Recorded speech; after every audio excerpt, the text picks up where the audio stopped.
Reading 32 from the Psychological Commentaries on the Teaching of Gurdjieff and Ouspensky by Dr. Maurice Nicoll, Volume 2, Birdlip, August 5th, 1944.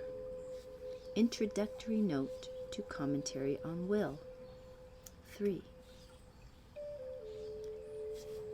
Before the paper is read, I would like to remind you that ideas have a real existence. What are the most powerful forces acting, say, at present?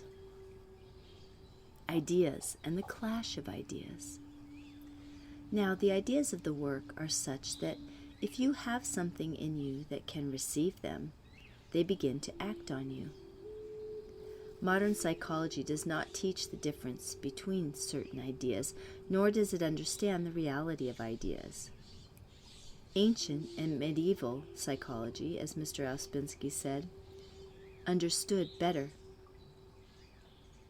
But certain ideas require long preparation for right contact, including the idea of master, or real I, or real will.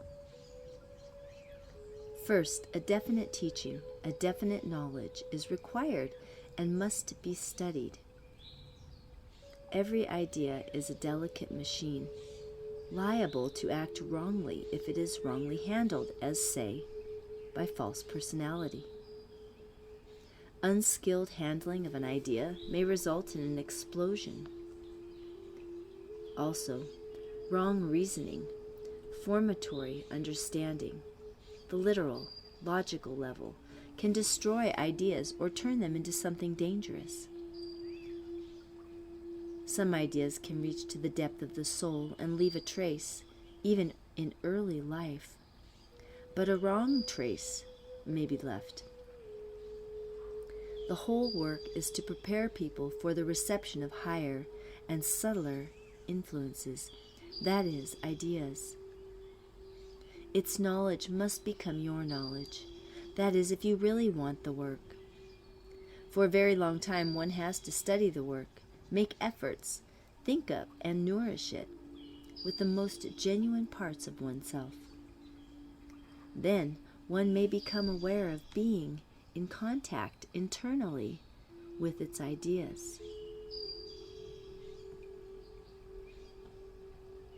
Commentary on Will 3. Every day it is necessary to think about identifying and what it is, and in what forms it is at work in oneself at this minute. It is not a word. It is a psychic activity, very wasteful, continually taking place, something that the work says must be continually struggled with.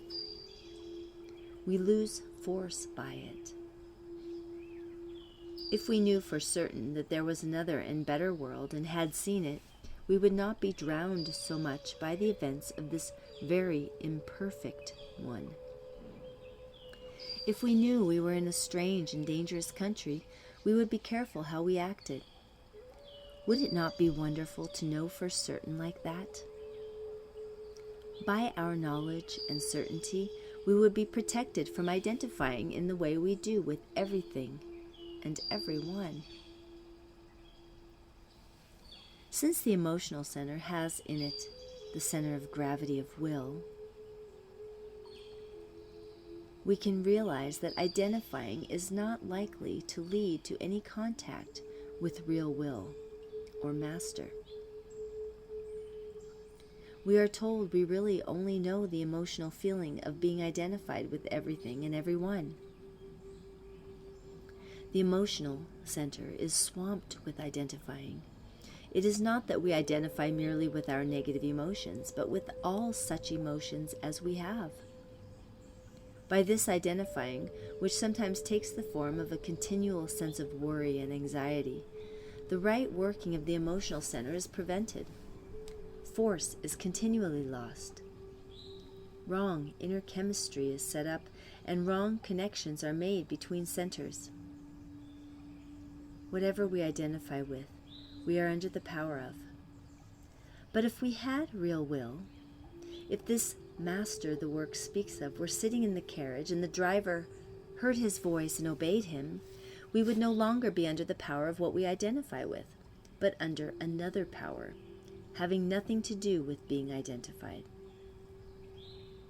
I say nothing to do with being identified because when we are identified, we are, so to speak, deaf.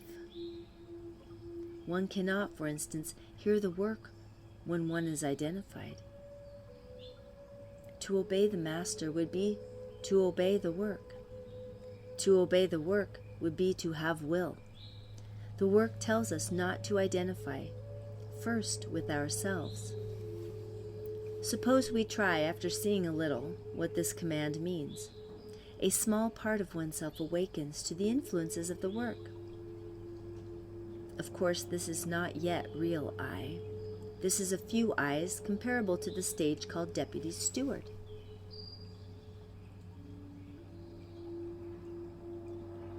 Now suppose one begins to see more deeply what is meant by struggling against identifying with oneself and the reason for it.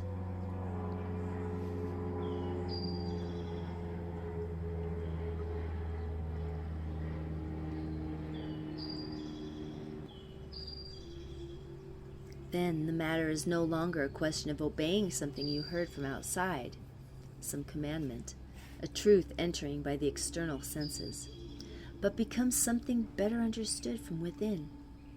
One begins to perceive the excellence of the work. It makes an inside connection. Then one is under deeper influences of the work, that is, higher in the ray, and so more internally perceived. The ray is internal. This is the direction of master and steward. First, steward. He is deeper insight. He is not external, a command. He understands for himself. He knows. His state is like that which I mentioned at the beginning. He knows there is a better level. He knows it is necessary to walk carefully. The stage called deputy steward does not. For deputy steward, the work still comes from outside, as something taught, something in notebooks, something you are told to do without seeing internally its excellence. If we believe there is nothing else, no higher state, no other meanings, no other levels, no other insights and understandings, no new ways of taking our lives, no other kind of people, no levels in the universe save this earth, how can we stop identifying with everything we see? How and why should we seek to draw the force of identifying into self-remembering? It has been said that to remember oneself, one must have a sense of something superior to oneself. Self-remembering is a lifting up of oneself to another set of influences. However, this is rarely understood because people are interested only in life. Still, look at life and think about it for yourselves. The work starts with the mind, not with the will. It says certain things.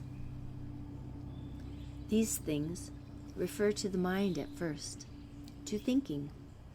Have you ever tried to look at life from the ideas of the work? Everyone at their present age must have noticed that life is not what they expected. Yes, but have you begun to see life from the work ideas? The work is not exactly encouraging about life and one's imagination of it, and of oneself, but it suggests another direction as possible. This is an important thing to begin to understand. If this work were about being a greater and vainer success in life, I do not see how it could be the work, which is about coming under new influences, a new, neutralizing force, different from the neutralizing force of life. Shall we have talks on how to be more popular, how to attract more money, how to gain more power? I cannot see that the work has this direction. Is the work about that? Some understand the strange direction of the work from the first. Some gradually see it, and some never understand what on earth the whole thing is about, but hang on from some insincere personal advantage. The idea of new influences and of coming in contact with them is the center of the work. If there were none, the work would be about nothing. It would be mere nonsense.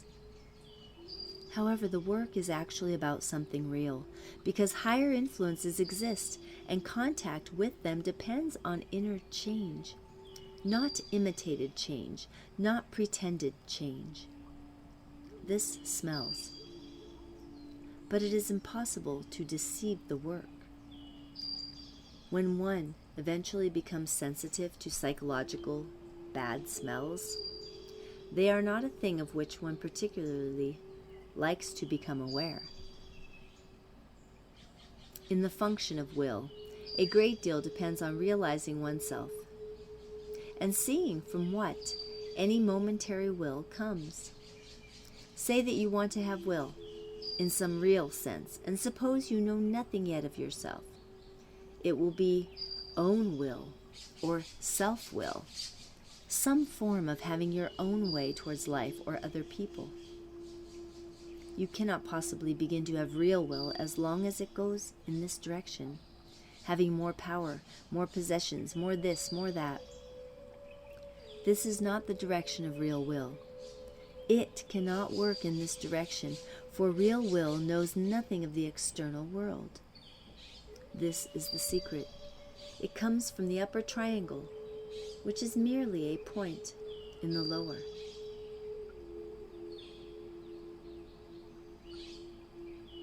Real will is from the upper part of the diagram of master, steward, deputy steward, and the many eyes. It is about master and steward. It is about something else. It is not about smoking or sleeping or exercise or even about another person, however dearly loved. Real will is about the work and not about things down here, things and people, visible via the senses. So you see that when the ideas of the work and all its significance, historically speaking, enter into a man and begin to touch his emotional understanding, he is more likely to begin to feel traces of real I than a person who takes the work externally as a thing to listen to and to try to do because one is told to. In the latter case, there cannot be real will, because real will lies deeply and not on the surface. When we think deeply, we move inwards towards emotional and intellectual divisions of centers. Whenever we move inwards, meaning increases. As said, it is moving upwards in the sense of the ray. As you know, the density of vibrations increases in passing up the ray. Where there was one, there are a million. Now, real will cannot impinge on such crude meanings as we ordinarily live by, nor can it be negative in the sense of merely not doing something. Where we saw one thing before, we begin by self-observation, by inner sincerity, and by much thought, to see 100 meanings. Again, where we thought we knew, we see that we did not. What is experience? Is it not realizing one does not know? Not negatively, but because one sees so much more than formerly. This seems a loss, but it is not a loss. Internally, one feels loosened. But nothing could be better. How else can anything new enter, and how indeed can real I enter when one is tightly shut up in one's own narrow ideas, which so soon form a grave for so many?